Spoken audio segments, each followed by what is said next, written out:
dia a todos. Nós daremos início agora ao painel especial número 3, professor Lothar Pries, da Boston University, na Alemanha, e Daniel Kornfield, professor Daniel Kornfield, da Vanderbilt University, Estados Unidos. Eu gostaria apenas de dizer algumas palavras, bastante rapidamente, com relação aos dois colegas que estão à mesa. O professor Ludwig, que será o primeiro a falar, tem uma larga experiência em sociologia do trabalho, organizações e discussão de migração e organizações, quer dizer, em perspectiva comparada, transnacionalismo, globalização, pesquisa sobre globalização, quer dizer, já pesquisou e deu aulas, quer dizer, claro, na Alemanha, na Espanha, no México, no Brasil, nos Estados Unidos, etc.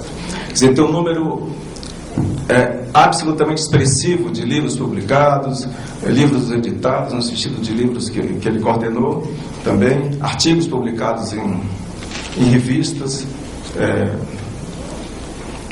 e tantas outras coisas. Quer dizer, é um professor extremamente importante na nossa área e que discute temas que nos interessam profundamente.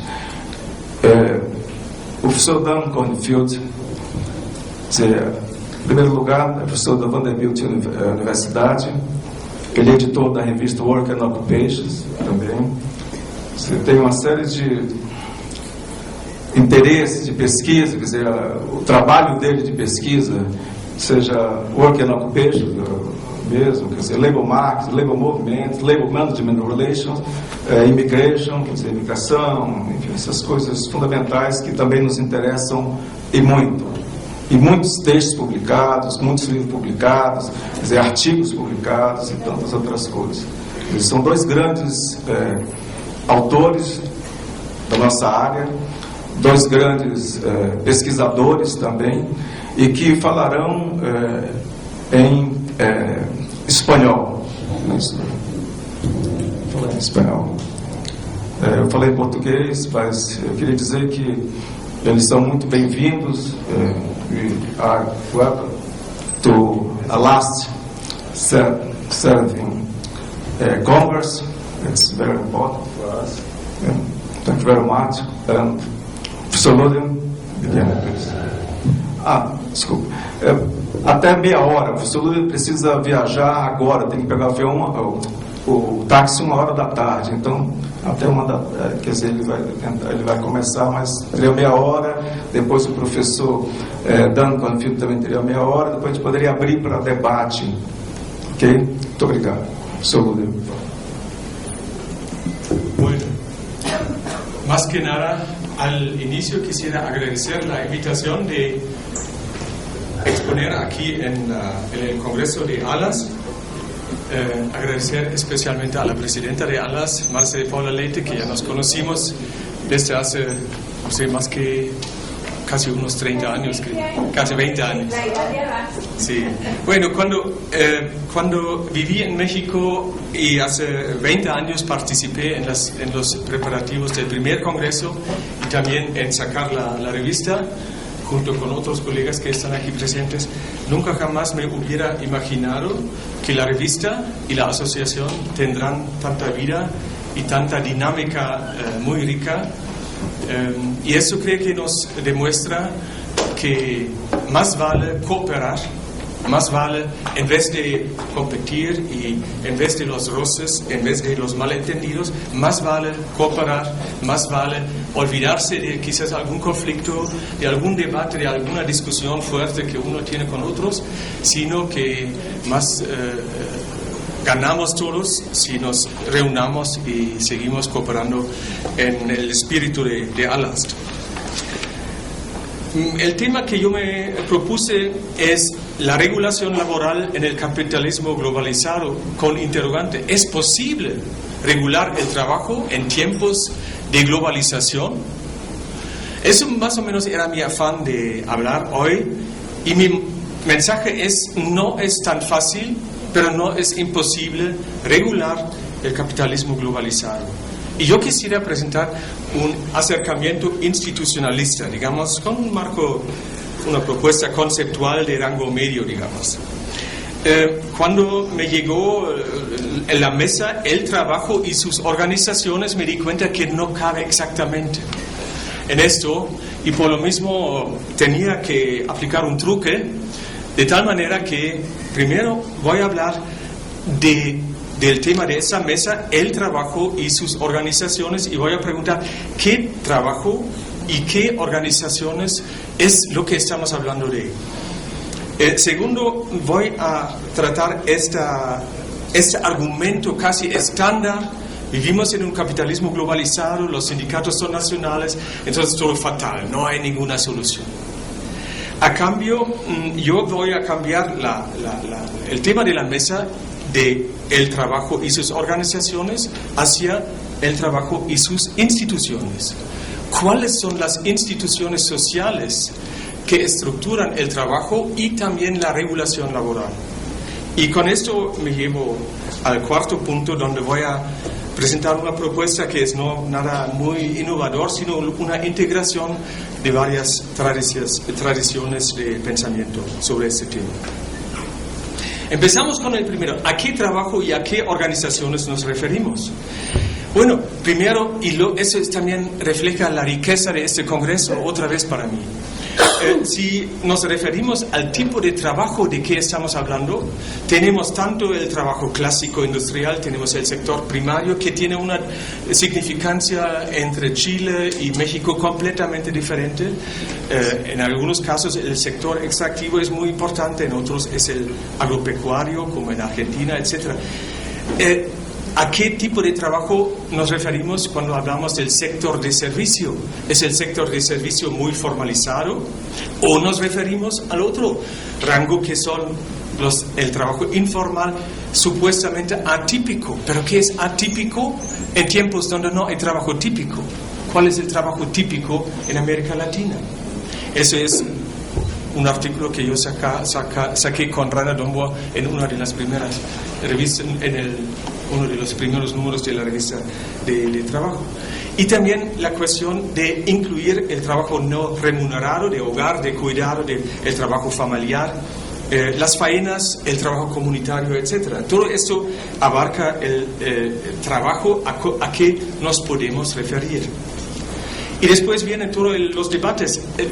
Vivimos un tiempo de informalización, desregulación, precarización, o vivimos la terciarización desde el clásico al sector de servicio, o al revés. Lo que yo aprendí es una terciarización en el sentido de formalización de, por ejemplo, el del trabajo doméstico, como ocurre aquí en Brasil. Entonces, el campo es muy amplio. Y también lo es el tipo de organizaciones del trabajo. ¿A qué tipo de organizaciones nos referimos? ¿Nos referimos a las empresas o a los donde trabajan? ¿A los sindicatos? ¿A las cooperativas? Había mesas completas muy interesantes sobre este tema. Nos referimos también a las ONGs, que son parte de lo que regula el trabajo. Nos referimos a los hogares y familias donde millones y millones de personas están trabajando como en el trabajo doméstico. ¿Qué papel juegan las redes sociales, los movimientos sociales, etcétera? Y también, digamos, toda la cuestión de los alcances de las organizaciones de trabajo local, regional, nacional, supranacional, transnacional, global. Lo que yo aprendí preparando un poco esta presentación, por ejemplo, Marcia de Paula Leite consta en el primer número de la revista Relet de ese año, y también en su exposición en este congreso, que vivimos un tiempo de una mayor heterogeneidad entre países y dentro de los países, que el papel central del Estado nacional no se desaparece con la globalización, y que tenemos movimientos sociales muy importantes. El debate de ayer en la noche nos muestra muy claramente, no solo para Brasil, sino también para otros países. Y una cosa que también me gustó mucho es cuando yo vengo de Alemania, de Europa, hay que andar con mucho cuidado. Jorge Rodríguez Guerra escribió un artículo interesante en Relet hablando del carácter eurocéntrico, industriocéntrico y androcéntrico de la formulación dominante de la crisis del movimiento obrero. Si no queremos caer en ese error, la pregunta central es qué instituciones sociales estructuran el trabajo y su regulación en qué nivel. Esto ni más ni menos es la pregunta que yo no voy a abarcar completamente, pero quiero aportar algún grado a responderlo. Si lo hacemos, hay que estar con mucho cuidado con algunos paradigmas fuertes que no sirven para responder esta pregunta. Desde mi entender, tanto el nacionalismo metodológico como el globalismo metodológico tienen fuertes limitaciones en tratar esta pregunta. Lo que yo propongo es un transnacionalismo metodológico y un enfoque neoinstitucionalista para tratar este tema en una perspectiva multidimensional y multinivelar. El nacionalismo metodológico es muy fuerte, aún es muy fuerte y con mucha razón, porque los Estados-naciones no desaparecen. Pero no podemos, como dice el paradigma, poner por gratuito que el Estado-nación es la unidad de referencia cuasi natural para el análisis sociológico. Puse aquí algunos que, desde mi entender, lo manejan de esta manera. Pero tampoco no vale irse al otro extremo del globalismo metodológico, como lo puso, por ejemplo, Beck o Andrew McCrew. El globo como tal es considerado la unidad de referencia principal para el análisis sociológico. Lo que es importante, siento, es una posición intermedia, digamos que yo nombraría transnacionalismo metodológico. Hay que analizar los fenómenos sociales en sus entrelazamientos de los niveles local, nacional, supranacional, global, local y transnacional. Y haciéndolo de esa forma, no me ocurre otra cosa sino tratar de instituciones, del concepto de instituciones, un concepto muy sociológico. Pero antes de hacer esto voy a, digamos, para calentar un poco mi propuesta, voy a tratar este esquema de argumentación que se basa en tanto en el nacionalismo metodológico como en el globalismo metodológico, de que el capital es global, sindicatos son nacionales, el trabajo es local, todo es fatal. Yo creo que no es la forma correcta de tratar el tema. Aquí puse la estructura global de una compañía bastante conocida e importante, Delphi. En 2005 tenía 167 plantas en el mundo, con 184,000 gentes en todos los continentes, etc. Se cambió la situación hasta el 2012. Se redujo bastante el número de plantas, el trabajo se cortó casi en una tercera parte y imagínense más que 250 millones de piezas de 6.400 locales de proveedores cada día entran al consorcio Delphi y salen como 60 millones de partes en cada día hábil a 23,000 localidades de clientes. Entonces, ese puede ser un monstruo no controlable, el gran enemigo de nosotros y de los trabajadores. Yo creo que esta situación de que el capital es global y todo fatal, no funciona. Hay que relativizarlo. Tengo 7 argumentos para hacerlo. Primero, las cadenas globales de valor sí son muy dinámicas, pero también son muy frágiles. Una huelga en algún lugar tiene un poder de palanca muy fuerte. No todas las cadenas productivas son o eran globales, no es que siempre hemos vivido ni vivimos en tiempos donde cadenas de producción siempre son globales. Así que hay que diferenciar. No todos los sindicatos eran ni son nacionales, siempre había una dispersión política, territorial por ramas. Entonces, El sindicalismo siempre tenía sus problemas muy fuertes en casi todos los países, así que no es que esto sería algo completamente nuevo en tiempos de la globalización. Y también gran parte del trabajo nunca ha sido ni formal ni sindicalizado, pensamos en los pymes, en el sector informal, etc. De tal manera que la lógica de capital global, sindicato nacional, todo fatal, siento que hay que relativizarlo. Pero también hay que relativizarlo porque no todas las cadenas globales de valor son dominadas por la lógica de mercado o de jerarquía, en el sentido de que sea muy fácil manejarlas. Bueno, Jorge Carrillo sabe mucho más que yo de este tema de las cadenas globales. Aquí una publicación recién de Gary Gareffi distingue lo que ya sabemos desde antes, que los tipos de global value chains pueden estructurarse por la lógica de mercado, que le vemos aquí a la izquierda, que eso es la lógica de mercado y del precio que rige la cadena global. También se puede regir por la lógica de una organización jerarquizada que define y domina el proceso, y también puede ser dominada o estructurada por la lógica de redes muy complejas.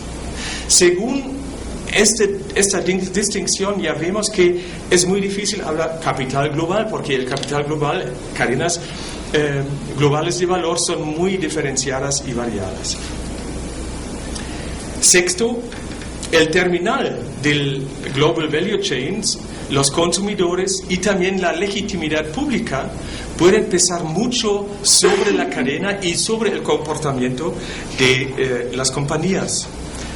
Para tomar un ejemplo, quiero recordar lo que pasó en Bangladesh. Ustedes todos sabemos, nos enteramos de esta caída en Rana Plaza de edificios donde se murieron 1.129 trabajadoras en tan solo un accidente en mayo de este año. Se sabía de esta situación muy precaria de las condiciones de trabajo en Bangladesh desde hace mucho tiempo. Según una investigación, habían muerto más que 1.000 personas entre 1990 y 2010. Así que no es nada completamente novedoso. Los sindicatos insistieron en mejorar las condiciones. Pero faltaba la muerte, es cruel, pero faltaba la muerte de más que 1.000 gentes para que, por la opinión pública y la atención a nivel mundial de todo este escándalo, que se movían y firmaran este acuerdo sobre la seguridad contra incendios y de los edificios, que por ejemplo, la organización de Workers' Rights, aparte de todo lo que viene de problemas en el futuro, firmar este acuerdo entre las multinacionales cadenas de mercados, etcétera, y con los sindicatos y el gobierno en Bangladesh, esto sí es un avance que, por ejemplo, aquí si ustedes van a la página web de una organización que luego voy a mencionar otra vez, Workers' Rights Consortium, entonces ellos tienen una valoración bastante positiva de lo que pasó después. Entonces, obviamente, la legalidad, la legitimidad del comportamiento de empresas en el público y a nivel global sí pesan mucho, o pueden pesar. Y último argumento, el trabajo y su regulación varían mucho según profesión y ocupaciones. No es el mismo hablar tenemos mucha evidencia en este congreso del tema de las ocupaciones y profesiones. Es decir, el trabajo también se estructura en sus riesgos, en sus salarios, en las dinámicas de los mercados, etc., por la lógica de profesión, de gremio, de ocupación. Para poner un ejemplo, todos sabemos de esto en salarios, pero me pareció muy interesante porque ahora todos nos volvemos viejos y nos enfrentamos con la situación de jubilación. Hay un estudio interesante donde se analizó la edad promedia efectiva del retiro del trabajo de la jubilación en Estados Unidos, aquí el eje Epsilon, y en Europa, en los países europeos. Y vemos que para cada ocupación tenemos una coincidencia de a qué edad más o menos se jubila la gente. Entonces, profesiones estructuran casi todos los aspectos del trabajo y hay que tomarlo muy serio. Esto me lleva ahora a mi punto de mi propuesta. El trabajo no y sus organizaciones, sino el trabajo y sus instituciones. Yo identifiqué 5 instituciones: mercado, redes, jerarquías o organización, régimen público y profesiones, y los pongo ahora de nuevo y quiero basarlo un poco más teóricamente. Como instituciones, como sociólogos, entendemos programas de normas y prácticas sociales que se forman y hereden de rutinas, reglas, marcos cognitivos y expectativas recíprocas. Instituciones emergen y se estabilizan por habitualización, explicitación, tipificación y formalización, elementos que Berger y Luckmann, por ejemplo, describieron en mucho detalle.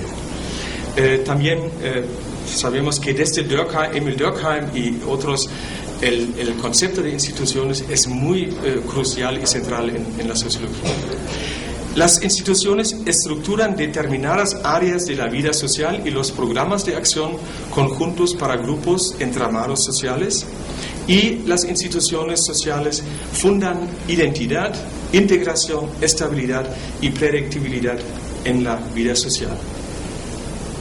Si ahora vamos a mis 5 instituciones sociales que puse aquí otra vez, podemos distinguir, yo solo menciono 2 aspectos de esto, que es cuál es el recurso principal de las instituciones sociales frente al trabajo y cuáles son las normas de acción principales en cada una de estas instituciones. Bueno, conocemos la distinción del capital social, del capital cultural y del capital económico, por ejemplo, de Pierre Bourdieu, pero hay que pensar en lo que yo llamaría capital posicional, en el sentido de lo que pasa como recurso si uno es jefe supervisor en una empresa o profesor de un departamento muy importante en una universidad, etc. Entonces es capital posicional que no se define primordialmente por el ingreso que tengo, sino por las oportunidades que me da esta posición dentro de una organización. Y por final, capital público. Las normas que caracterizan cada una de estas 5 instituciones son, en el caso de redes sociales, que por ejemplo en México es el compadrazgo, en China es el sistema de Guangxi. No se entiende nada en China de la dinámica de trabajo ni de la economía sin tomar en cuenta este sistema de la institución social de los Guangxis. Y entonces es el sistema de reciprocidad no específica, no explícita, sino de confianza y de reciprocidad a largo plazo. En el caso de la profesión, es la ética profesional y los certificados, como lo elaboró Bourdieu, que pesan mucho. Mercado lógico, la lógica del mercado es buscar la utilidad individual, la reciprocidad muy específica, firmada por un contrato, o me compro un plátano y entonces yo recibo el plátano y doy 80 centavos o algo. La organización tiene como norma de acción principal que no rigen las normas de fuera de la organización, sino las reglas internas de jubilación, de asignaciones, etc. La jerarquía y la lealtad frente a la organización. Y por fin, el Estado y el régimen público se rige primordialmente por la legalidad, leyes y el discurso público que más o menos mantiene legitimidad, que es otro concepto más allá de la pura legalidad. Si tomamos esto, no es nada nuevo, sino desde mi entender lo que yo hago con esta propuesta es la integración de varias ramas de investigación que tenemos. Ustedes todos están familiarizados con la teoría de mercados de trabajo duales de Piore Seibel de los años 60 ya. Entonces ellos dicen, pues el mercado de trabajo no es simplemente mercado, sino estructurado por la lógica de las organizaciones. Carreras internas, senioridad, antigüedad, etc. Luego tenemos, por ejemplo, la teoría de la segmentación triple de mercados de trabajo, en Alemania muy fuerte, entrando la profesión, el gremio, como institución muy importante para entender la dinámica de los mercados de trabajo. Burkhard Lutz, quien trabajó mucho con Marc Maurice y Werner Sengenberger son los teóricos más importantes. Tenemos la teoría de los efectos societales, Effet Societal de Francia, del grupo del Este, que nuestro amigo Julio César Neffa no se cansó en introducir aquí en América Latina. Marc Maurice, pero también Burkhard Lutz, diferenciaron estas tres instituciones primordialmente: el régimen público, la organización y la profesión. Tenemos la teoría de Esping-Andersen sobre la teoría de protección social por redes sociales, la familia, el mercado y el sector público. Entonces, también abarca algunas de esas instituciones. Y por fin, tenemos la tradición de, por ejemplo, la Varieties of Capitalism en Hall y Soskice, pero también Philip Schmitter ya distinguió, por ejemplo, aquí the American Liberal Market Economy por un lado, y él opuso the German Coordinated Market Economy al otro lado, donde entran, según Hall y Soskice, casi todas las 5 instituciones. Esto es simplemente para recordar que no estoy inventando la rueda de nuevo, que no vale la pena, sino integrando algunas tradiciones de investigación que me parecen muy útiles e interesantes. Para dar un ejemplo de de qué tanto pesan estas instituciones sociales en lo que tratamos nosotros en la sociología del trabajo, aquí el ejemplo de las tasas de sindicalización en los países europeos durante un largo tiempo, en 12-13 años. ¿Qué nos indica esto? Vemos aquí una tasa, primero, una institucionalidad muy fuerte del nivel de tasa de sindicalización según país. Entonces los países, los estados-naciones sí cuentan mucho.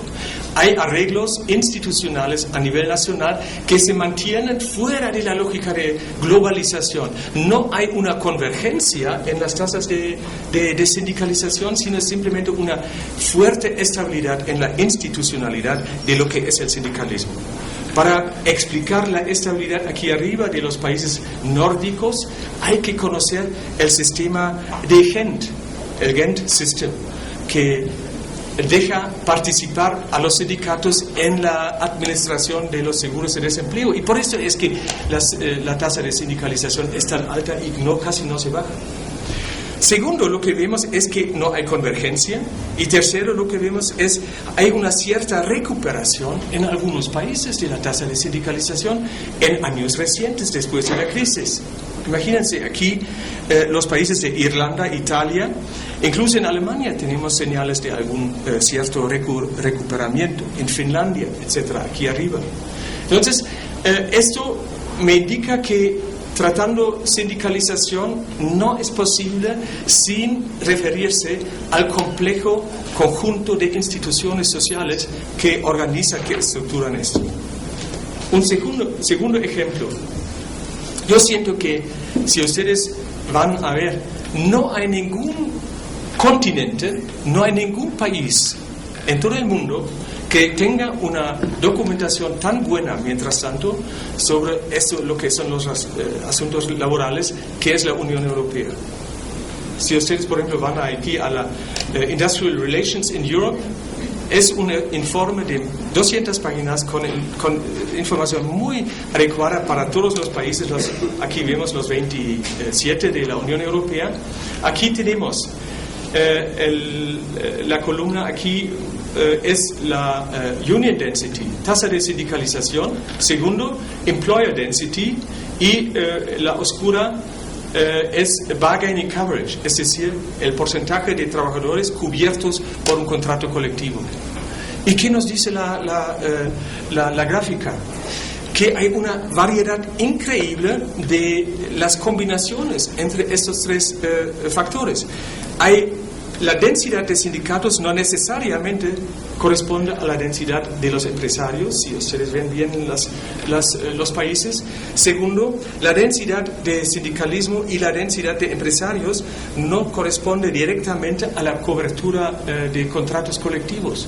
El caso extremo, Francia. Aquí, ¿dónde está Francia? Aquí. Francia tiene una tasa de sindicalización de 8% desde hace siempre, pero tiene una tasa de cobertura, imagínense, aquí casi la más alta de más que 80%. Entonces, la institucionalidad, otra vez, del trabajo y de su regulación es lo que importa. Y en esto influyen, eso es mi argumento, más que una institución, sino los 5 que yo mencioné. Esto me lleva a la conclusión de este punto de las instituciones. No es adecuado hablar de un capitalismo solo, sino existen variedades. Pero hablar solo de variedades del capitalismo, como lo hace Nolle Soskice, por ejemplo, Varieties of Capitalism, corre el riesgo de sobreestimar la integración y la homogeneidad nacional, que sería caer en el extremo del nacionalismo metodológico, y también este enfoque corre el riesgo de sobreestimar la institución del mercado y tomar la economía de mercado liberal como realidad y no como ideología y discurso que de hecho es. El enfoque neoinstitucionalista, a cambio, desde mi entender, permite caracterizar países según su configuración de instituciones sociales específica correspondiente y permite caracterizar configuraciones institucionales supranacionales y transnacionales, es decir, irse más allá del Estado-Nación. Y eso es lo que quiero hacer ahora en el cuarto punto. Para eso me parece muy valioso, el enfoque del World Polity de John Mayer. No sé si quienes lo conozcan bien, porque él viene de la sociología de organizaciones, allá aplicó el neoinstitucionalismo fuertemente. Yo también trabajo desde hace 10 años teórica y empíricamente un poco con eso. Entonces John Mayer en su propuesta de World Polity dice: permite extender la perspectiva neoinstitucionalista más allá del nivel nacional a niveles supranacionales, transnacionales, globales. Su argumento principal es: instituciones como programas de reglas, normas y marcos cognitivos no se limitan al nivel nacional, sino se extienden más allá de los estados-naciones. Tomemos el ejemplo del concepto de derechos humanos. Este concepto inició apenas después de los crímenes alemanes durante la Primera y Segunda Guerra Mundial. Se establece como un concepto, el concepto de derechos humanos. Y hoy en día es casi una institución social global a la cual se orientan tanto gobiernos como actores sociales, sindicatos, trabajadores, etcétera, etcétera. También podemos hablar de los estándares mínimos del trabajo de la OIT, por ejemplo, que inició muy inicialmente y chiquito y ahora casi se convirtió en una institución social. O podemos hablar del trabajo decente, que también inició hace poco, algunos años, y se está emergiendo como una institución social en el sentido que yo mencioné. Esto me lleva a mi último punto. Quiero hacer esta propuesta neoinstitucionalista interactiva. ¿Cuál es el argumento mayor del neoinstitucionalismo? Es muy simple. Actores colectivos, que sean agrupaciones sindicales o de empresarios, ONGs, grupos de movimientos sociales, etc. Entonces, actores colectivos y también actores corporativos, como empresas, órganos públicos, estados, etc. Se orientan en su quehacer no solo y ni primordialmente en metas racionales internas o en eficiencia técnica económica, sino se orientan en las supuestas expectativas de legitimidad externas de su ambiente institucional. Entonces, es una exageración del marxismo y del neoliberalismo clásico de pensar que empresas funcionan muy racionalmente. Yo estoy haciendo estudios en empresas y todos ustedes los que lo hacen, sabemos que muchas empresas es un milagro que todavía existen. ¿Cómo es posible que Mercedes-Daimler-Benz, el joint venture con Chrysler, le costó 20 billones de euros de pérdida? 20 billones de euros de pérdida. Estados completos tendrían que declarar su fracaso, digamos, su liquidación, ¿no? Daimler existe felizmente. Entonces, las universidades, nosotros como organización funcionamos mucho más racionalmente, mucho más eficientemente que la mayoría de las empresas que yo conozco, francamente. Es decir, no tenemos que tomar lo que es su window dressing como la realidad social dentro.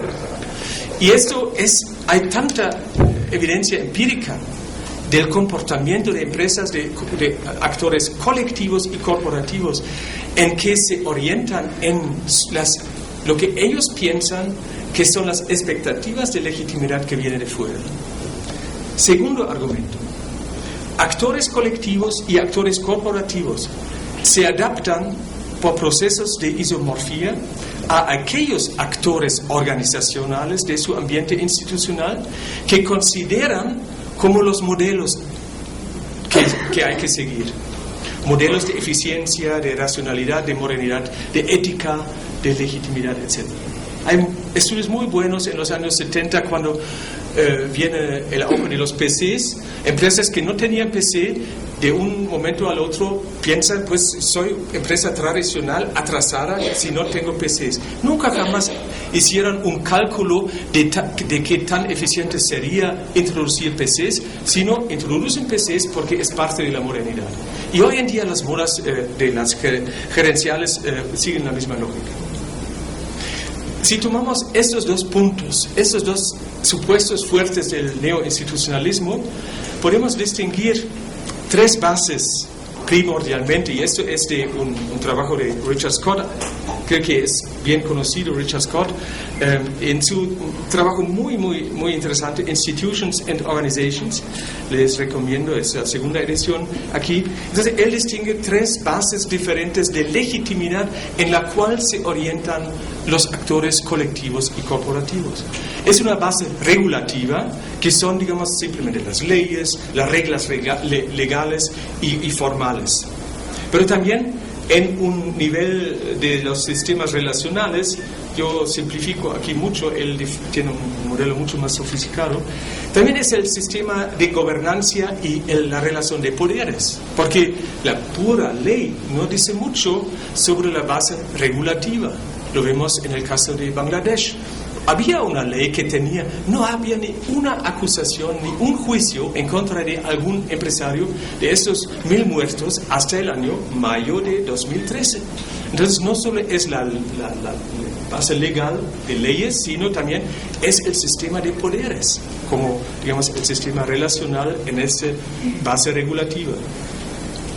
La base normativa son las normas sociales, las reglas, los valores y las expectativas que siguen los actores colectivos y corporativos, y los regímenes y los sistemas de autoridad que aplican. Y la base cultural cognitiva es importante, porque allá es donde surgen categorías, esquemas, tipificaciones, marcos de referencia en los que todos nosotros aplicamos en nuestro quehacer diario, y que también en las ciencias se aplican de alguna manera u otra. Si eso es cierto, me lleva esto y con esto voy a terminar, al campo de la regulación laboral y los actores colectivos y corporativos que, desde mi entender, son importantes para entender la lógica en este caso. Primero tenemos la tríada famosa y tradicional de capital, trabajo y Estado, a nivel, digamos, del régimen público y de las organizaciones. Pero eso no es todo. El Congreso es lleno de de evidencia y de muchos grupos de trabajo que redes sociales y temáticos como Facebook, Twitter, etc., redes étnicas como por ejemplo aprendí sobre el movimiento catarista ahora de Bolivia, aquí redes de migrantes, redes epistémicas de nosotros, también son parte de este mecanismo de reciprocidad no específica que sí estructura el campo de la regulación laboral. Luego tenemos gremios de oficio, de profesionales y artesanos, que también son muy importantes. Estos gremios, más allá de los sindicatos, en algunos países más importantes que sindicatos, para explicar la regulación laboral.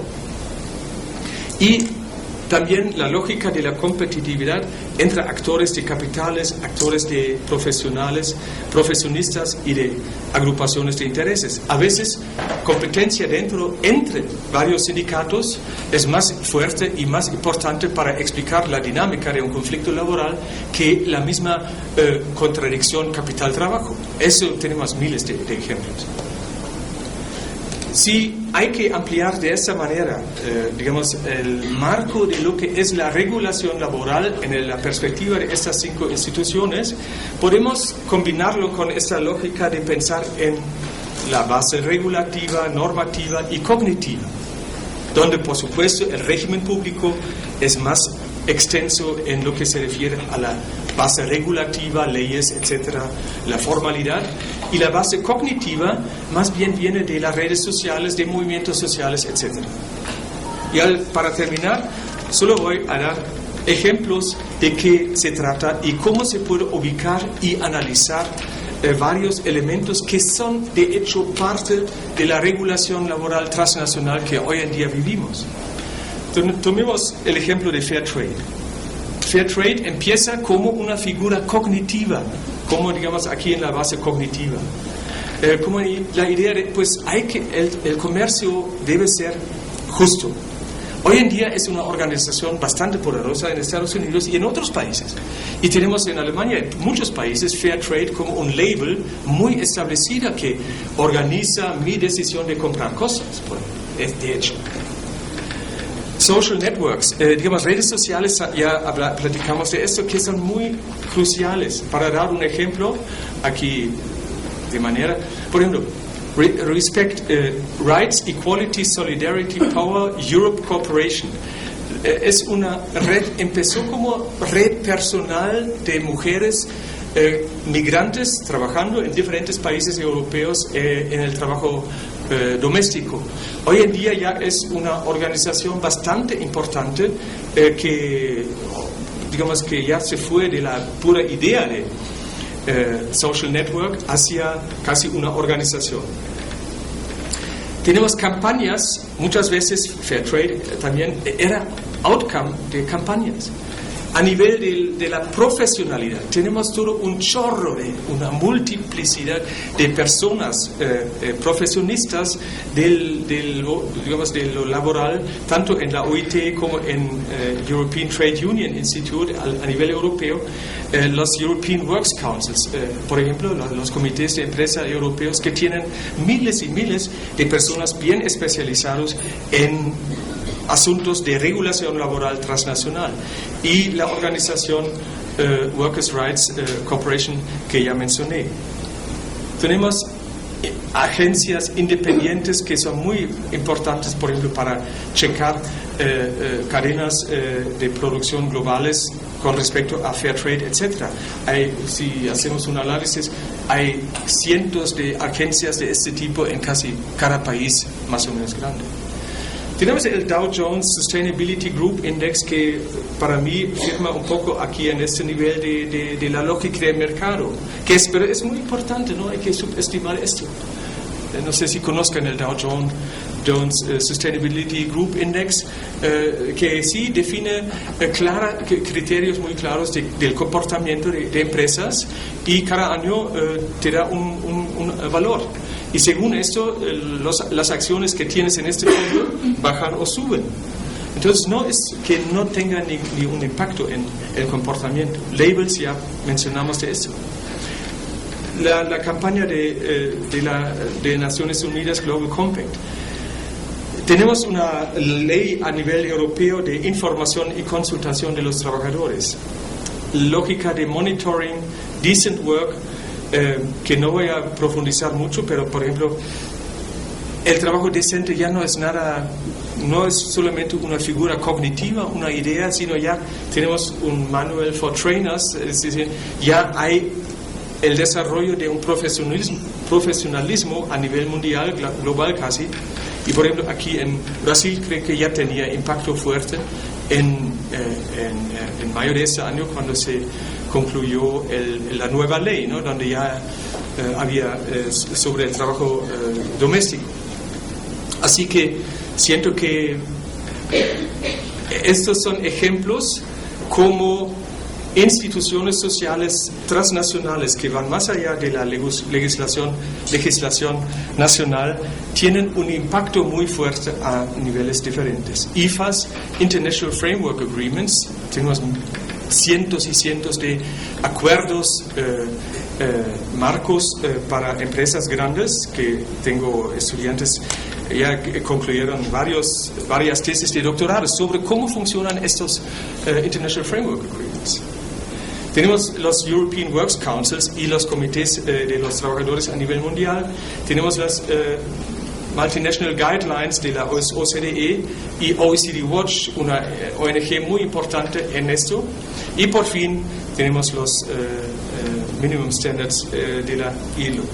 Para terminar, los mecanismos no tenemos que enfocar ni analizar como sueltos aislados, sino siguiendo, por ejemplo, el ejemplo de Respect, la organización que yo mencioné, hay una red de mecanismos sociales que funcionan entre los diferentes agentes, colectivos y mecanismos o instituciones sociales. Con esto me llevo a la última, a mi último citato. Quisiera mencionar algunos mecanismos sociales, un concepto de Robert Merton y después de Peter Hedstrom y Richard Sweetberg. Es un libro muy interesante, Social Mechanisms, como teoría de rango intermedio, me gusta mucho. Entonces, ¿cuáles son los mecanismos sociales que nos dejan entender el entrelazamiento entre las instituciones sociales? Mis conclusiones, no llego a 12 como ayer en la noche, sino menos. Hay que analizar los mecanismos sociales como los actores, temas, bases de legitimidad en sus entrelazamientos multidimensionales y multinivelares. Traté de ejemplificar qué pienso con eso. Segundo, un mecanismo muy importante es el mecanismo ping-pong. Temas e intereses se juegan entre niveles y arenas muy diferentes. La empresa quiere, por ejemplo,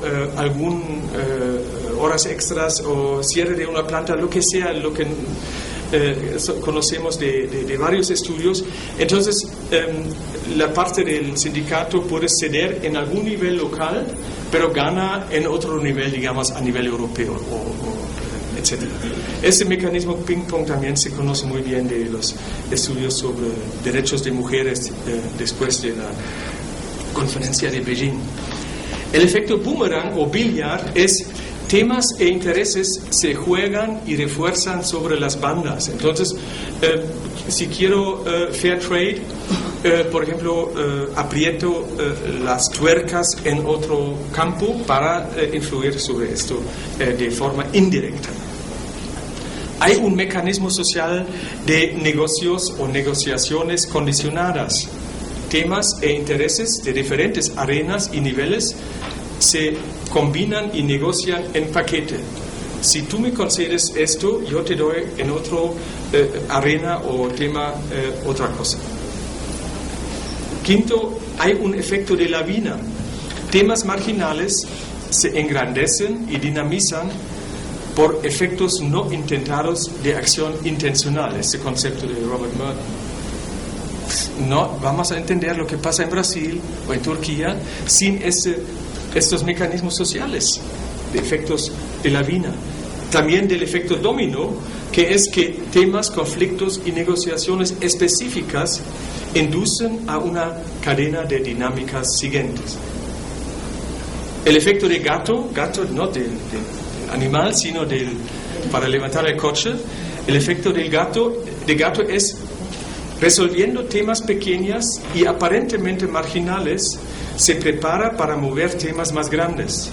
Por ejemplo, una tesis doctoral que tengo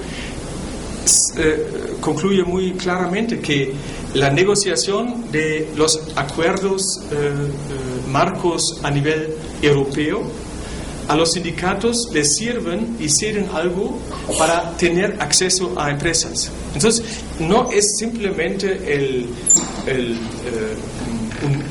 tema pequeño de la regulación que está dentro de este acuerdo marco, sino es la posición de los actores que se cambia mediante esta negociación. Entonces, con esto concluyo. No creo que no hay que pintar el mundo en rosa, de la forma que todo va bien, pero es mejor prender una vela que quejarse de la oscuridad, y yo creo que el enfoque institucionalista nos ayuda mucho en prender más velas. Muchas gracias.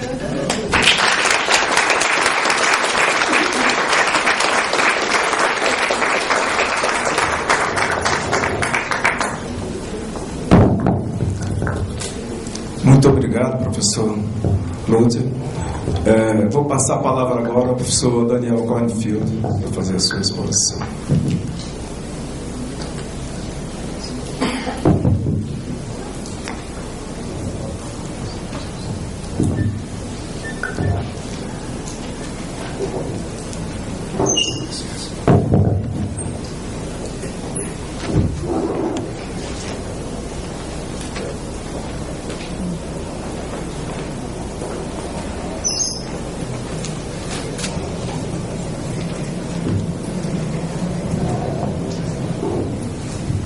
Buenas tardes, después de 12, ¿sí?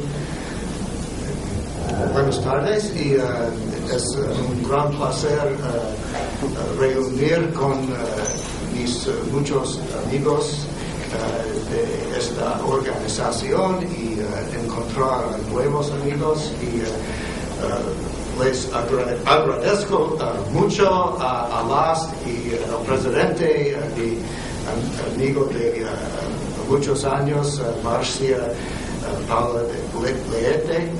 Y Marcia es uno de los autores de un artículo con Carrillo también, el artículo de 14 manos. Es una cuenta que discutimos después, pero es parte de la historia de mi relación con este grupo aquí. Les agradezco mucho a los patrocinadores del Congreso por invitarme y su patrocinio muy amable. Y empiezo. El título de mi ponencia es el renacimiento o revitalización del sindicato de músicos, dos generaciones de sindicalistas en Nashville. Nashville es una ciudad en los Estados Unidos donde vivo y donde está mi universidad, y también es un centro urbano de recordar música en los Estados Unidos. Hay tres ciudades más importantes en esta industria en los Estados Unidos. La primera, Nueva York, y también Los Ángeles, y mi amigo de Hollywood aquí es Los Ángeles, y también Nashville.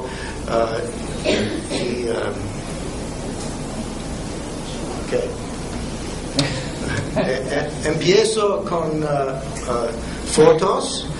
Es la sociología visual, ¿se dice? Hay mucha historia y sociología en estas fotos que ojalá puedes ver ustedes. La fila arriba es la generación mayor del tipo de música que se producieron en Nashville, que se llama country music, a la izquierda, no políticamente, pero en tu visión. Es Porter Wagoner, es el jefe de Grand Ole Opry. En el centro es una izquierdista, Johnny Cash, y a la derecha es una populista, ¿se dice? Populista, Dolly Parton. Y ella, ¿cómo? Popular, muy popular, pero progresista con su música también, folclórico más o menos. Y su pelo indica el estilo de esta generación, era de las 50s y también las 60s. En la fila abajo, es la generación contemporánea que se produce este tipo de música en Nashville ahora. Entonces, a la izquierda es un grupo nuevo que se llama los Eds. No sé por qué. Es un garage band, rock and roll, originalmente de Los Ángeles, pero se muda a Nashville para hacer más músico. Es parte de un desarrollo de nuevo género musical en Nashville. En el centro abajo es mi amigo Rahsaan Barbara. Barbara dan ponencias en mis clases sobre el nacimiento de jazz en Nashville. Es muy empresarial con su música de jazz, y él introduzca mucho jazz nuevo en el espacio de Nashville. Y a la derecha abajo es un músico muy famoso, Jack White, y de los White Stripes. Es indie rock. Es muy importante. Él también vive en Nashville. Él trabaja en Nashville. Pero mira que hay diferentes sociales entre las generaciones, que es obvio.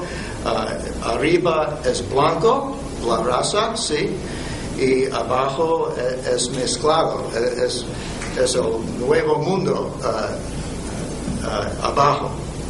Y es un gran cambio en el estilo de expresión cultural, que no se puede ver, o que no es obvio en las fotos. Es un cambio institucional en el sistema de producción y de distribución de objetos de arte.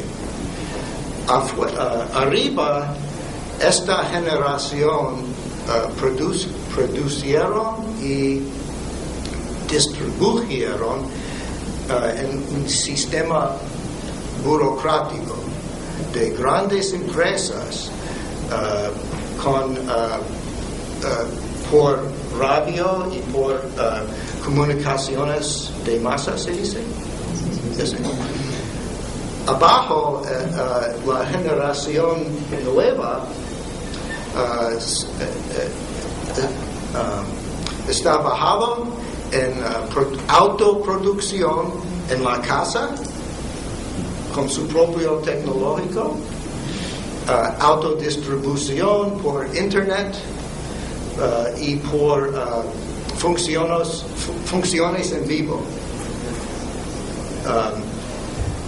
Es una gran diferencia. Okay. Estoy escribiendo un libro sobre las orientaciones, individuos, subjetivos de los músicos. Mis objetivos generales en el libro,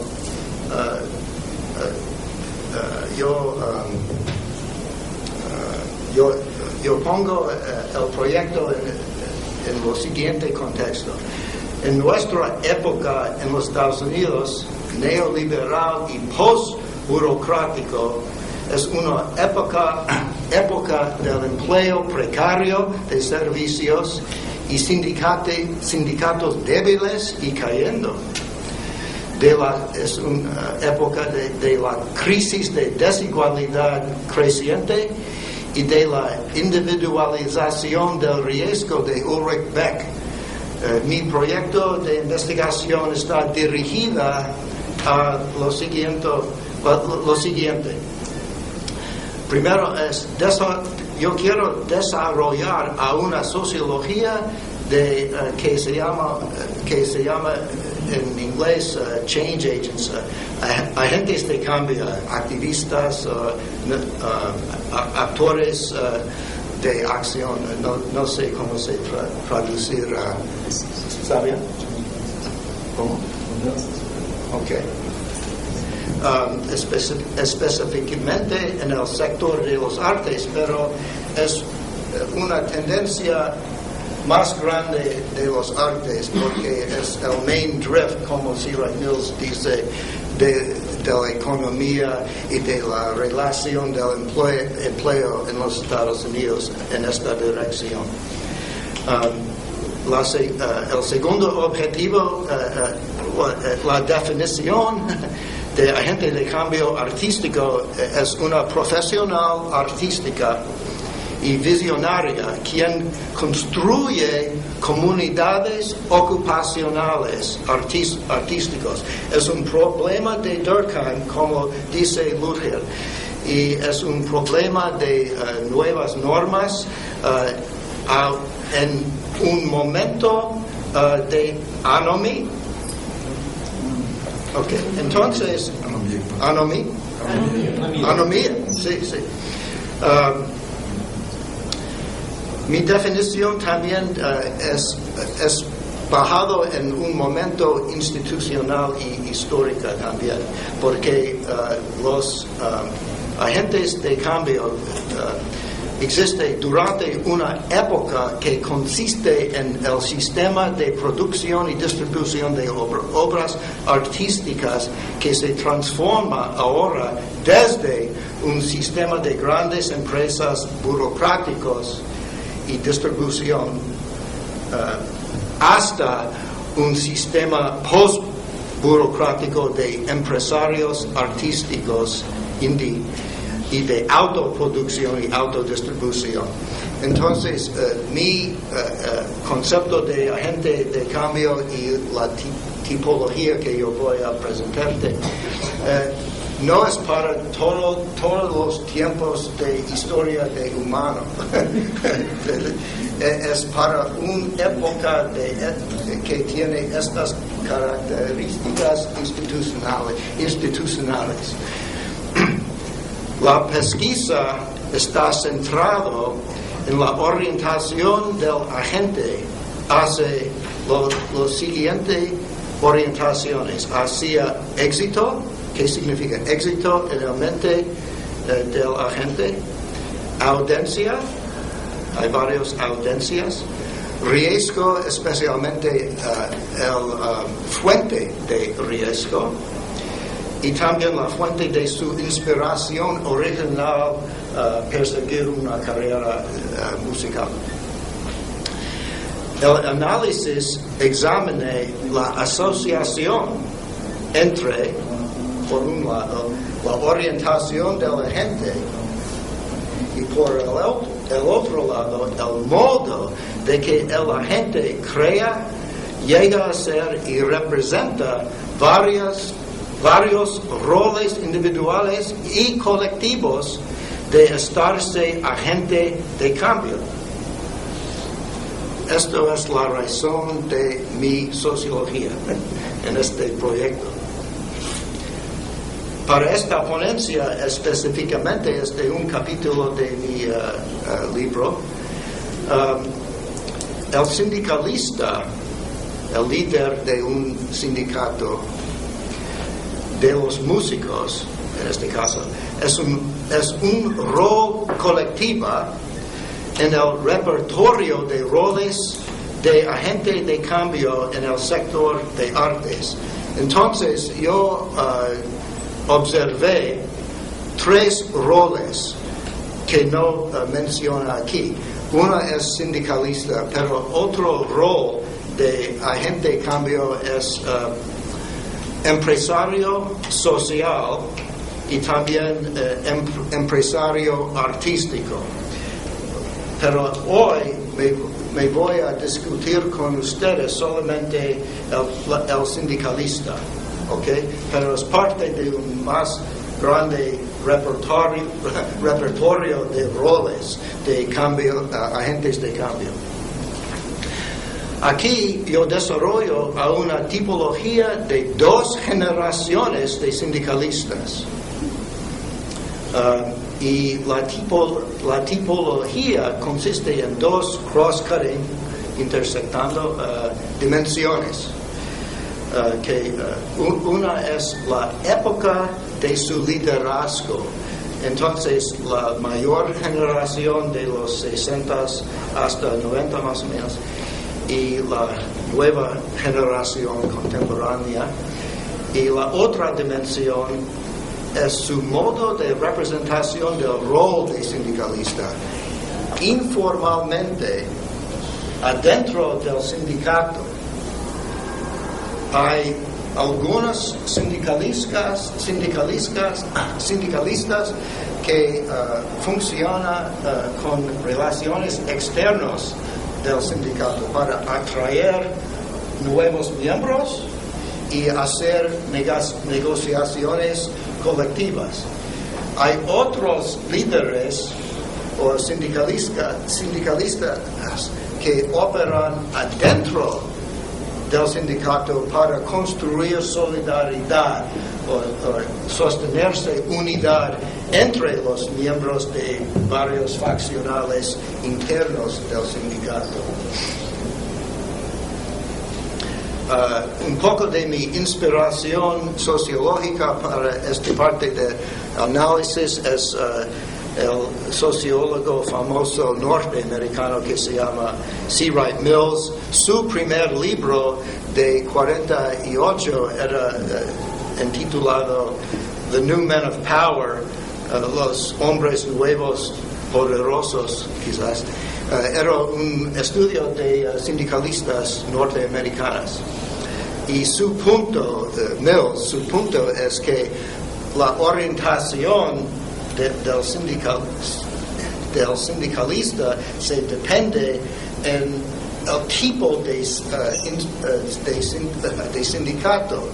Entonces, ahora en los Estados Unidos, imagino en otros sitios, hay un espectro, un continuo entre estructura y agencia. Y en los Estados Unidos, mi generación de sociólogos originalmente era parte de continuo de estructura, muy determinístico. Y con el advento del neoliberalismo en los Estados Unidos, la sociología se dirige a más acción de razón para comprender la interacción entre estructura y agencia. Gracias.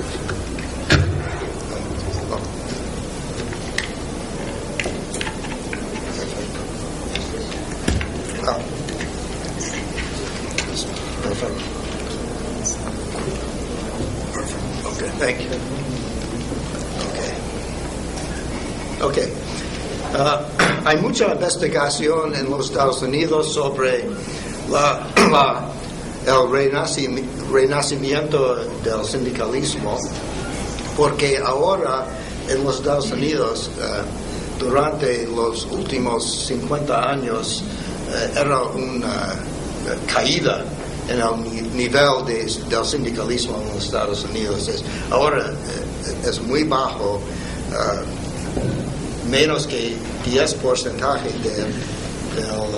mano de obra nacional se dice son miembros.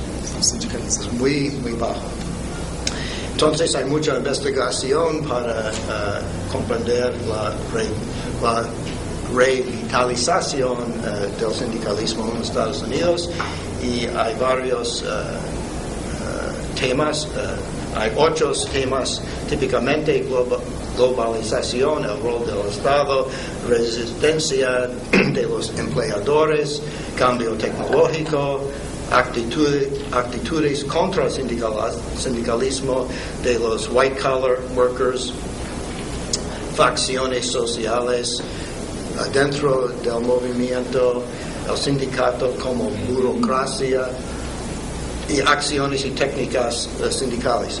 Pero no hay mucha investigación sobre las implicancias de los cambios en el sistema de distribución y del evento post-burocrático de empresarios en vez de burocracias para la significancia cotidiana del sindicalismo para los trabajadores. Entonces, esto es el espacio que yo quiero llenar con mi investigación. Los datos es una muestra no random, it's a purposive muestra con intención. Sí, de entrevistas con 75 músicos de nashvilleños en el periodo de 2006 hasta ahora. Era un snowball muestra, se dice, diversa, que varía demográficamente y por ocupación, etapa profesional y género musical. Entonces, en el pasado era un género musical en Nashville y ahora hay muchos. Es mucho más amplia. Y Nashville es el contexto y caso en punto, se dice, caso de referencia. La escena musical de Nashville es un caso de una escena cuyo sistema de producción y distribución está llegando a ser post-burocrático. Más indie y más música que country and western, incluyendo los otros géneros musicales que mencioné.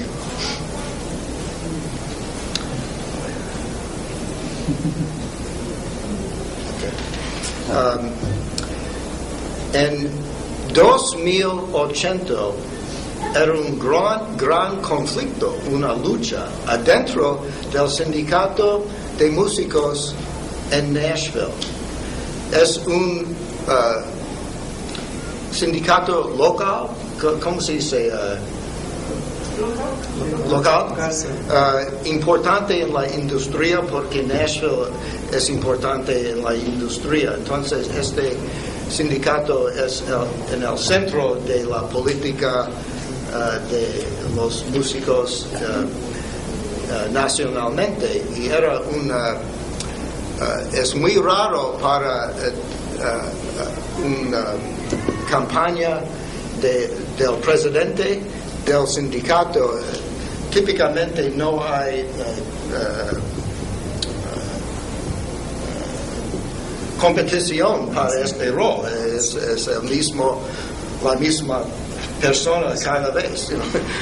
Pero en este año era un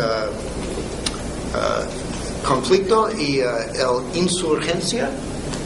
insurgente ganó el puesto, y era un simbolismo entre cambio entre generaciones de el sistema de producción y la política sindical, y la función del sindical en una época neoliberal. Y la nueva generación de el sindicalismo ganó este importante. Y después de este triunfo para el insurgente, él toca bajo, se dice, bajo rock, es un buen músico de rock. Después, el mismo conflicto fue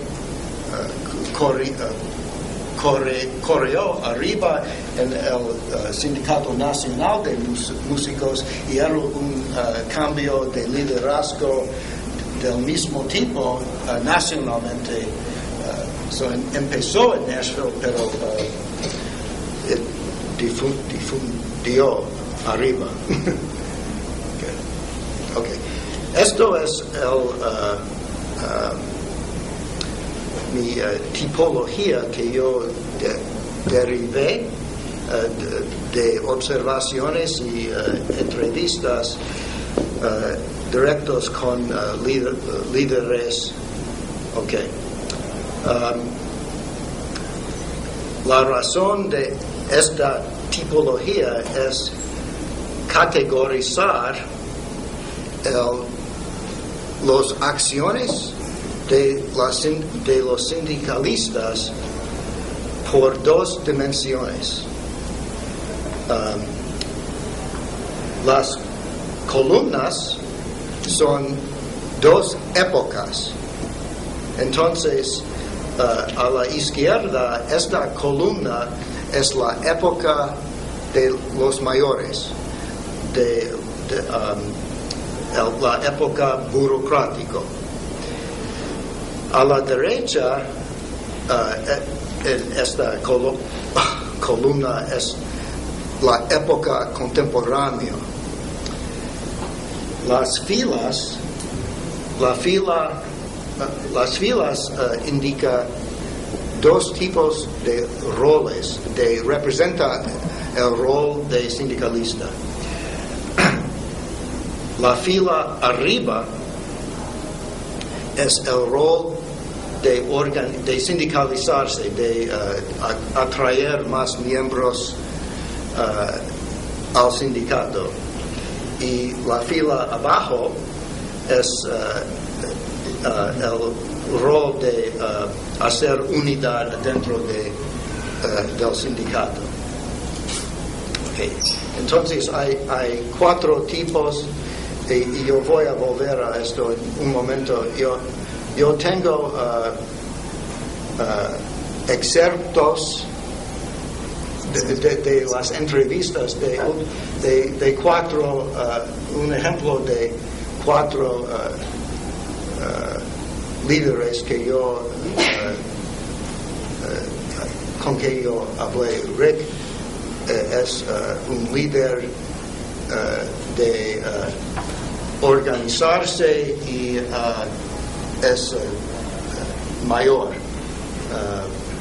Vicky, una mujer, es un líder de generación mayor y hace unidad adentro del sindicato. Bill es un insurgente, es contemporánea y es organizarse. Y Marty es un hombre que es contemporánea y hace unidad dentro del sindicato. Okay. ¿Qué hace estos? Durante la época burocrática, el desafío para el sindicato es extender las negociaciones colectivas a partes de la industria donde no hacen negocios colectivos. esto era el primer objetivo de este tipo de líder durante esta época. Era una época de expansión, de crecimiento y de difundir el sindicalismo por todas partes de la industria. Durante esta época es una época también de los movimientos sociales nuevos de derechos civiles y también de mujeres, y era una época muy importante para ganar inclusión social adentro del sindicato. Entonces, durante ese momento, los líderes facilitaron inclusión social de trabajadores minoritarios, se dice, negros y también mujeres, y también consolidaron muchas ocupaciones en un sindicato. En la época contemporánea, quasi post-burocrático, no ya hemos llegado a ese momento, pero en la tendencia, la razón de este tipo de líder es facilitar negociaciones no colectivas, es facilitar negociaciones individuales entre el músico y quizás el club, el dueño del club. Entonces, porque en ese momento los músicos están viajando, autodistribuyendo sus arte en funciones en vivo. Es muy importante negociar con los clubes, porque es muy importante para distribuir el arte.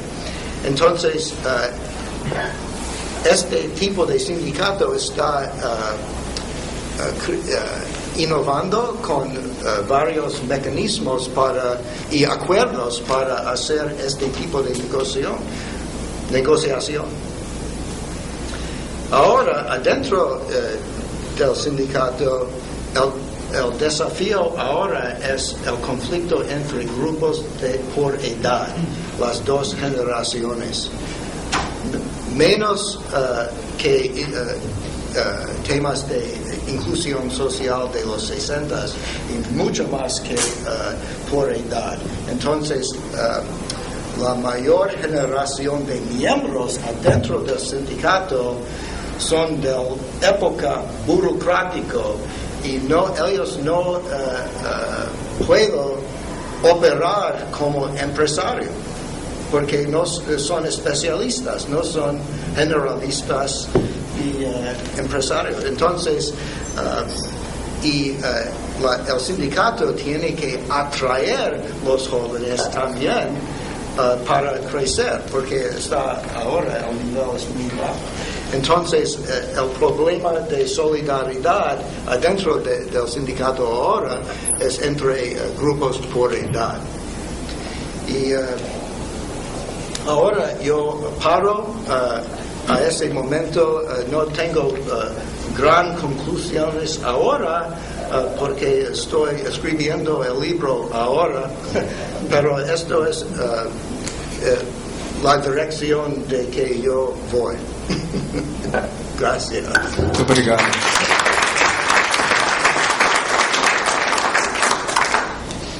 Bom, nós vamos passar a palavra para as pessoas que quiserem colocar questões, fazer perguntas.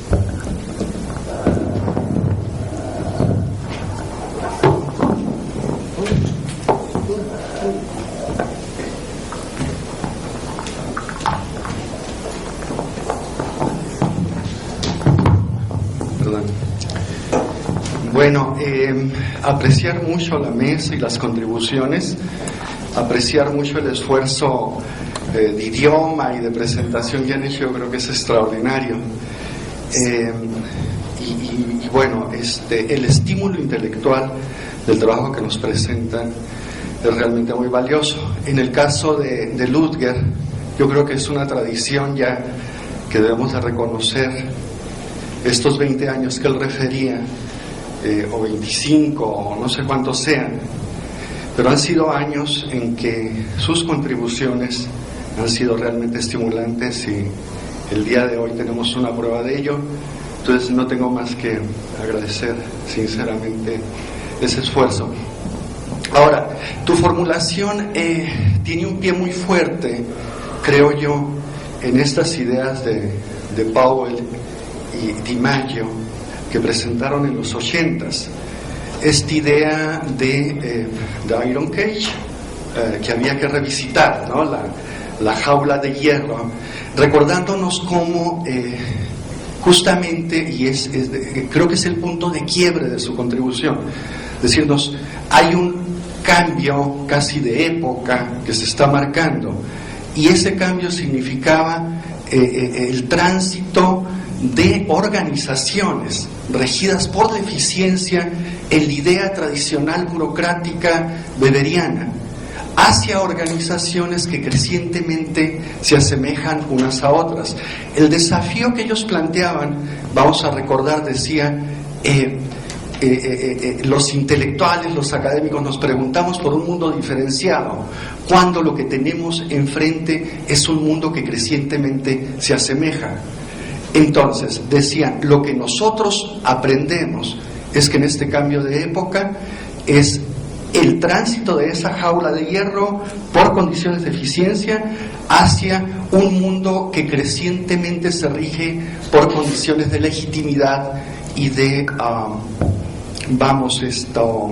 ritualidades, etcétera, etcétera, en donde la anomia y lo irracional puede tener un gran lugar.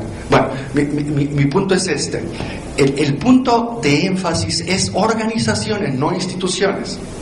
Y los isomorfismos se deslizan a través de organizaciones. Entonces, esto es, en este ámbito muy estimulante de tu formulación, decir cómo concilias tu formulación versus esta, y en donde la organización no es una institución, la organización en tu formulación parece como una institución más. Entonces, ¿cómo recorrer esos tránsitos? Mil gracias.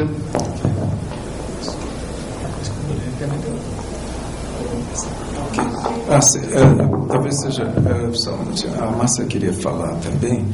A pergunta é o seguinte, quer dizer, pelo adiantado da hora, se seria o caso de fazermos algumas perguntas ou colocarmos questões e depois os expositores respondem uma vez. Talvez seja melhor, né? Márcia. Eu acho que eu vou pedir desculpas para os meus companheiros do Brasil e vou falar em espanhol para que eles possam me compreender melhor.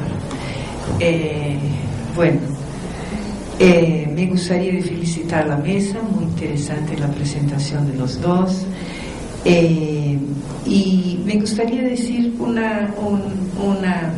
voy a intentar hacer una cosa que tome las dos presentaciones.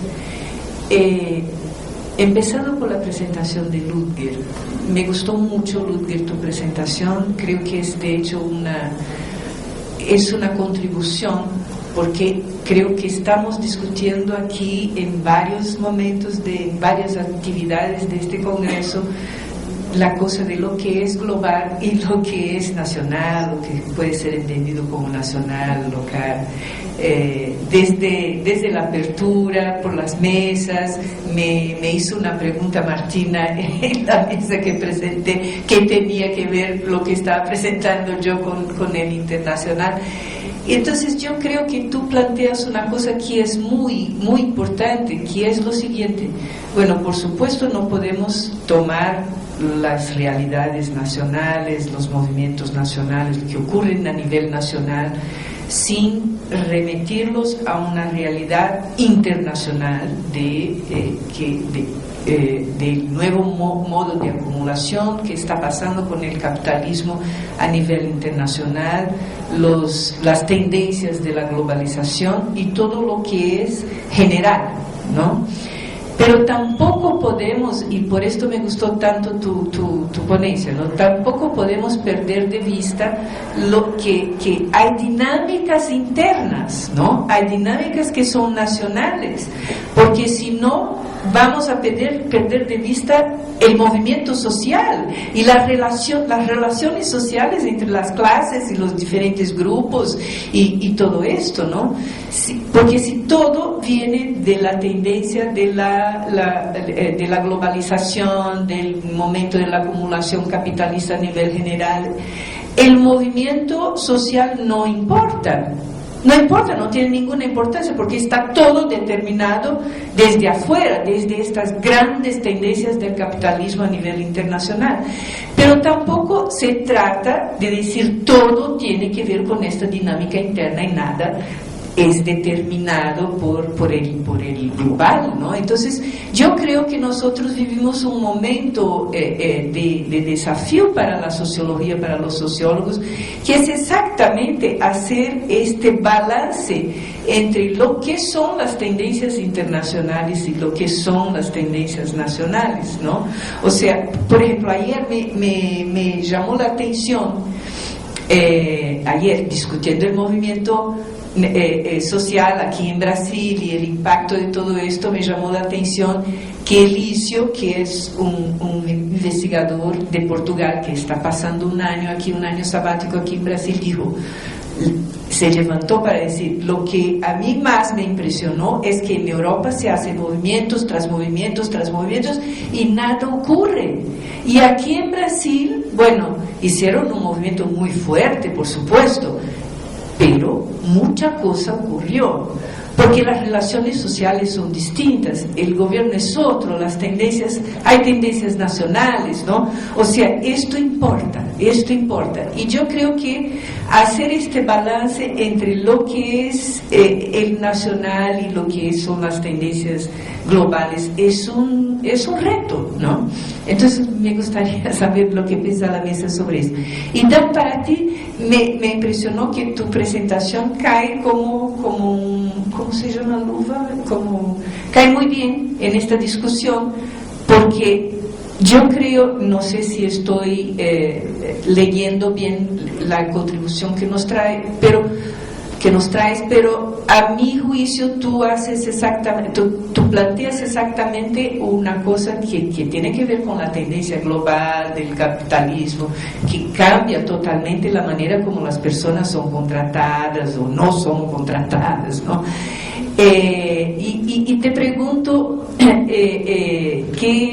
si tu investigación ya llegó al punto de traer alguna contribución a esta cosa que es lo específico de este sindicato, de la experiencia que tú estás estudiando, como el aspecto, digamos, más local, ¿no?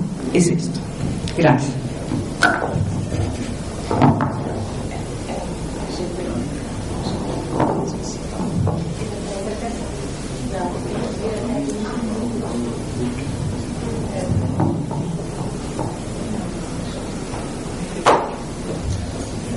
A estas dinámicas internacionales que bien señala Nadia, yo agregaría las dinámicas locales con los contextos históricos, culturales y sociales. Entonces no podemos desligarnos de esto, no es parte de la construcción social que nos corresponde a nosotros. Lutger, además de todas las flores que he recibido de los colegas, ¿qué pasa con la responsabilidad social? ¿Es parte de un nuevo neoinstitucionalismo? ¿Cómo lo consideras vos? ¿Y cuál es tu punto de vista en este asunto? Y para David, me encantó tu dificultad para el español, pero me encantó, pero precisamente resaltas esas transformaciones locales que pareciese que en Estados Unidos no sucede nada, que no hay esas dicotomías, esas tensiones entre actores, capital, el capital de la música, de la diversión, es una fuente muy importante de acumulación en Estados Unidos. A mí sí me gustaría saber más detalles de tu objeto de estudio. ¿Cuántos sindicatos hay en Nashville? ¿Cuántos trabajadores? Sería muy interesante conocer el comparativo Nueva York-Los Ángeles, pero es como difícil. Pero en tu objeto de estudio, y si lo desagregaste por mujeres y hombres, si hiciste una diferenciación también por género. Gracias.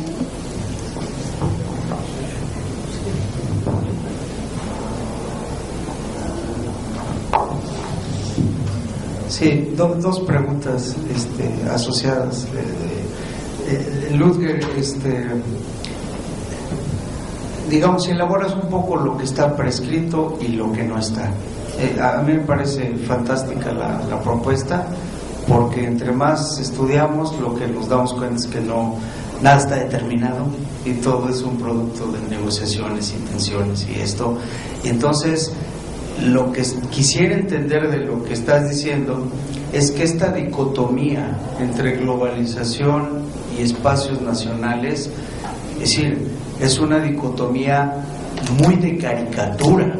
Lo que sucede en la realidad es muchísimo más complejo, y entonces en el individuo, en los grupos, en las empresas, se convive todo lo transnacional y global y local y regional, etcétera. Entonces puedes elaborar. Y en el caso de Dan, hay otra gran ruptura que yo creo que somos viejos, estamos siendo los viejos y no hemos captado claramente, y hay una ruptura generacional. Tú la muestras claramente, y esto yo creo que la sociología del trabajo no lo está atendiendo. Es decir, hay una ruptura del aprendizaje y de cómo se construyen las formas sociales, etcétera, de jóvenes y de los niños, y vaya, no hemos tenido la claridad para interpretar eso.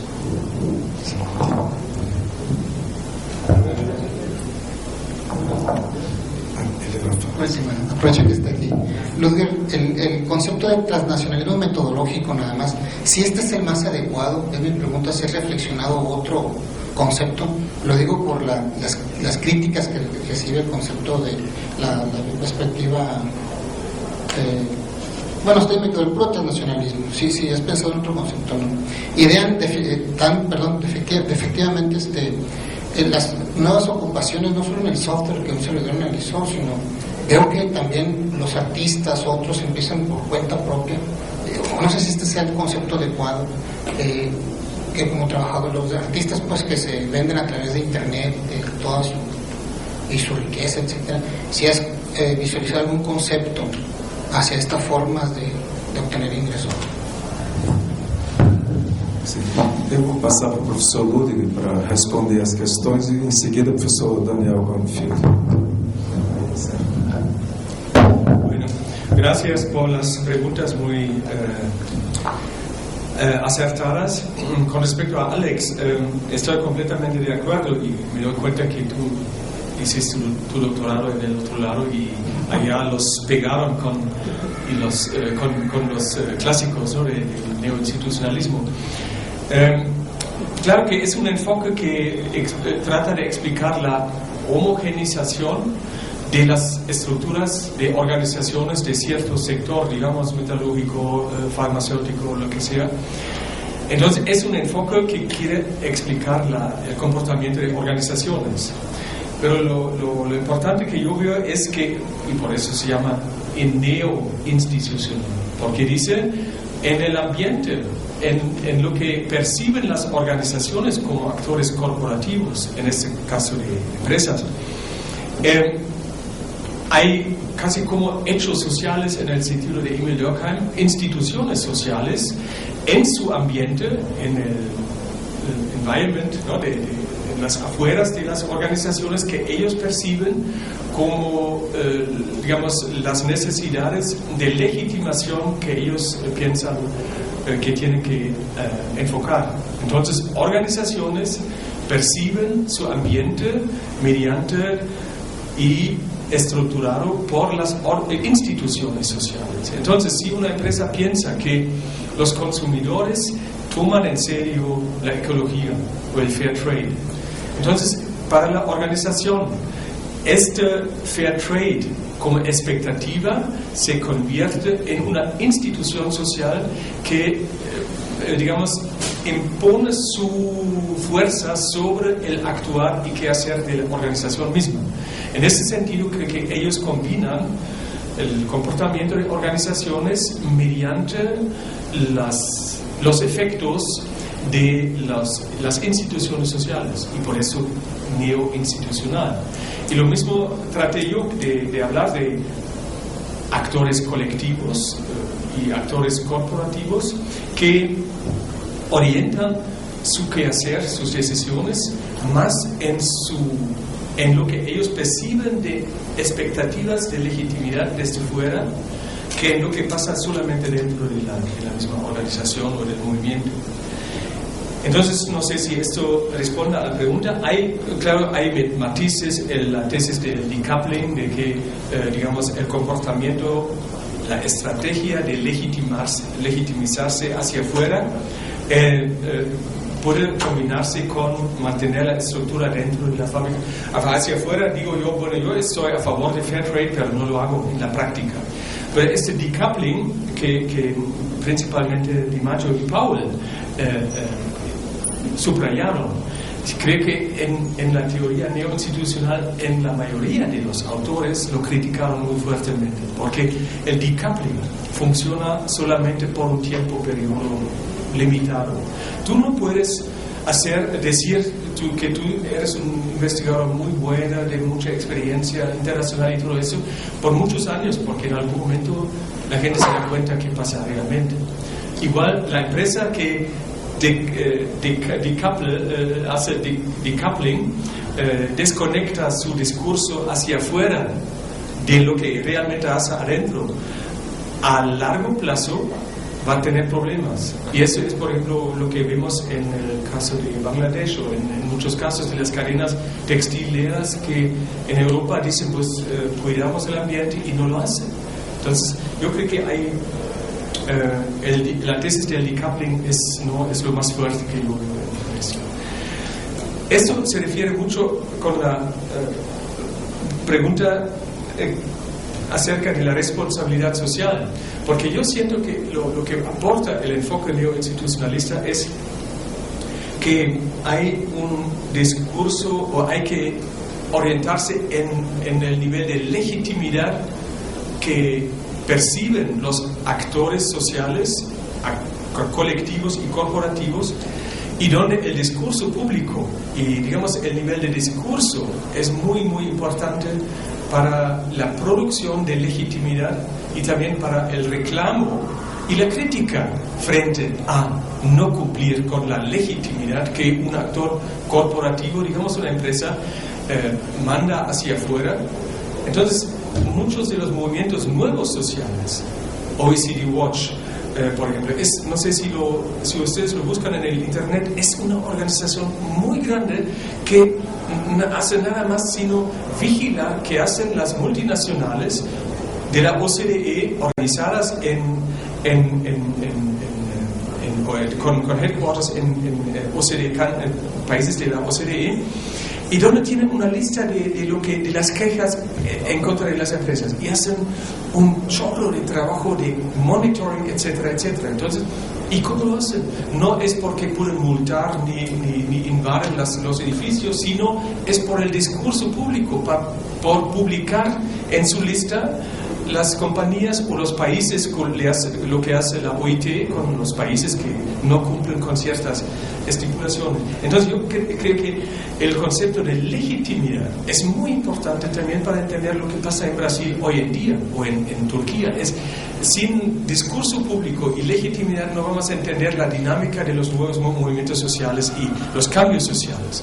Y el concepto de legitimidad es muy ligado al concepto de instituciones, porque son las instituciones que crean y definen una lógica de legitimidad y expectativas de legitimidad, sean legales, sean por normas y sean por figuras cognitivas. Entonces, yo creo que nos ayuda mucho en declinar lo que puede ser el concepto de legitimidad y discurso.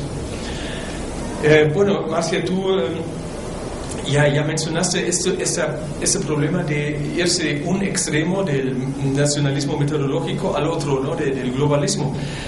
Yo soy un poco el favorito de la transnacionalización, porque en el concepto de transnacionalismo mismo, en el concepto, la nación sigue vigente, no se delocaliza, no se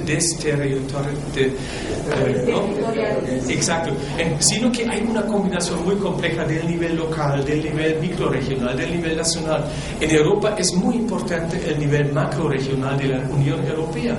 60% de todas las leyes, las iniciativas de ley en Alemania que se tratan en el Parlamento son a base de obligaciones que les pone a los estados nacionales la Unión Europea. Eso es increíble. Es decir, la dinámica que está detrás de este nivel supranacional en Europa no se puede sobreestimar. En América Latina, yo creo que, digamos, los movimientos de Venezuela, de Chávez, de Bolivia, etcétera, de Ecuador, ahora de Argentina, de Brasil, sí cambian el clima, también el discurso de legitimidad en América Latina en lo general. México no lo siente tanto porque está más al lado de su hermano fuerte del norte, pero sí hay, incluso en México hay un cambio de discurso o este impacto, así que sí hay este nivel de macro regional muy importante. Así que yo creo que sí es muy importante combinar los espacios geográficos con los espacios sociales, la dinámica que está entre las dos cosas. Jorge, tú ya mencionaste esto de la dicotomía, ¿no? Y con respecto a las críticas frente al transnacionalismo, eso no soy muy dogmático, ya lo dejé mi tiempo maoísta en los años, ya tiene más que 40 años atrás. No soy muy dogmático y no quiero defender el transnacionalismo como el nuevo paradigma. Yo soy más favorito de enfoques de alcance intermedio, middle range theories, como propuso Robert Merton, por ejemplo, y después integrar aspectos estructurales, sistémicos, aspectos de acción y, para mí muy importante, aspectos de la fenomenología y del pragmatismo. Yo soy muy partidario del pragmatismo y de la praxeología, así que no me siento tan responsable de defender toda la tontería que haga alguien de este lado. Obrigado, professor Rodrigo. Passar para o professor Daniel para o fim do processo. Buenas preguntas, muchas gracias. Primero, la pregunta de Marcia, ¿cómo se generalizarse y contextualizarse este proyecto?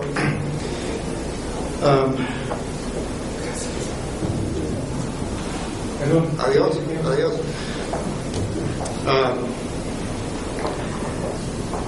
El proyecto no es solamente sobre sindicalismo.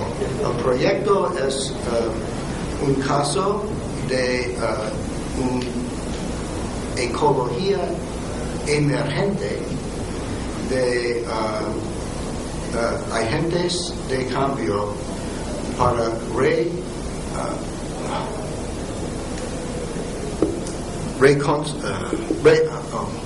reconstruir comunidad en una ocupación que está cambiando. Se puede generalizarse por ciudades porque es un análisis de cambio de la organización de expresión artística en un espacio social que se llama ciudad. Entonces, los barrios, este cambio está ocurriendo en muchas ciudades en los Estados Unidos, pero es oportunístico investigar estos cambios en Nashville porque es mucho más obvio, el cambio es mucho más obvio porque era burocrático y ahora más post-burocrático. En otras ciudades está creciendo post-burocrático producción de música y arte y nuevos medios. Entonces se puede generalizarse a economía creativa en mercados urbanos. Entonces, esto es la tendencia nacional y Nashville es un ejemplo de estas tendencias. Y estoy de acuerdo que el análisis multinivel, ¿se dice? Sí, es muy importante y estas tendencias que yo describo existen en un contexto nacional y global también, pero la mayoría de la acción de la mayoría de los músicos está local y nacional en esta industria. Hay superstars que existen en un contexto global también. Las burocracias que continúan distribuir música son globales, pero la tendencia post-burocrático es más local en su acción, en el espacio donde se acta. Pero yo estoy desarrollando nueva sociología para concebir y investigar agentes de cambio. La situación de músicos es una oportunidad de desarrollar este tipo de sociología para aplicar, ojalá, a otras ocupaciones, especialmente en contextos post-burocráticos y delimitos por espacio con identidad, como ciudad, escena de música que es una ciudad. A su pregunta, hay dos sindicatos en Nashville, que son tres,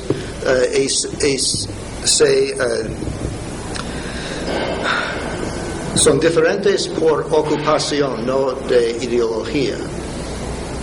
Entonces hay un sindicato para músicos, sindicato de músicos de televisión y también otra de los hombres que típicamente son hombres que construir el stage. ¿Cómo se dice? Sí, esto. La industria, no obstante los movimientos sociales de las 60s, incluyendo el movimiento de mujeres, esta ocupación y industria es dominado por hombres en el sindicato y en la industria, y blancos, pero está cambiando, y los independientes que no son partes del sindicato y y los post-burocráticos son mucho más mezclados demográficamente, mucho más diverso demográficamente que los que están asociados con las grandes empresas. Pero esto está cambiando también. Por ejemplo, hay una estrella, se dice, que se llama Taylor Swift. Es una mujer muy joven que tiene mucho éxito ahora, pero la industria ahora es dominado por hombres. El nivel de los miembros de los sindicatos son muy bajos. Eran, no sé exacto los estadísticos porque no existen localmente, pero están cayendo. Sí, la pregunta de Jorge,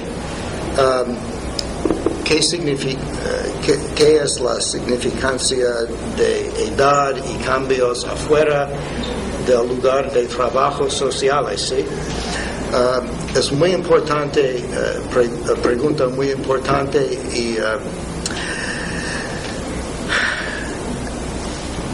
en mi opinión, los consumidores en los Estados Unidos de arte han cambiado mucho durante los últimos 50 años, desde un base de consumidores homogéneo y con sabores muy anchos o similares. ¿Okay? Ahora el base de consumidores es muy segmentado y hay muchas y por identidad social. Entonces arte ahora es mucho más una expresión de grupos separados. Hay música para cada emoción, pero también cada identidad social. Entonces, imagino que es un resultado de los movimientos de los 60, ¿sí? En los Estados Unidos, quizás empezando con música de Detroit, Motown, y el movimiento de derechos civiles, y también se dice la invasión de Gran Bretaña de los Beatles. Entonces, ahora, esta generación nueva de músicos producen para mercados de niche, no de mercado de la nación. Entonces son empresarios exacto, y cada mercado es un mercado de identidad social. Entonces los artistas jóvenes son expresando, cuando yo hablo con ellos, son expresando explícitamente identidad social, y su audiencia tiene lo mismo identidad, pero es pequeño, no es un gran mass, no es un mass market. Aprendizaje, es muy interesante que los músicos en esta parte de la industria aprenden ellos no van a conservatorio o escuela, aprendizaje, y el sindicato no tiene programa para aprendizaje, sí, como en construcción tiene aprendizaje, pero no músicos. Muito bem, muito obrigado a todos que participaram. Professor Daniel Cornfield, professor Lúdio, que tinha avisado que precisava sair antes. Muito obrigado a todos. Obrigado. Muchísimas gracias por su presentación.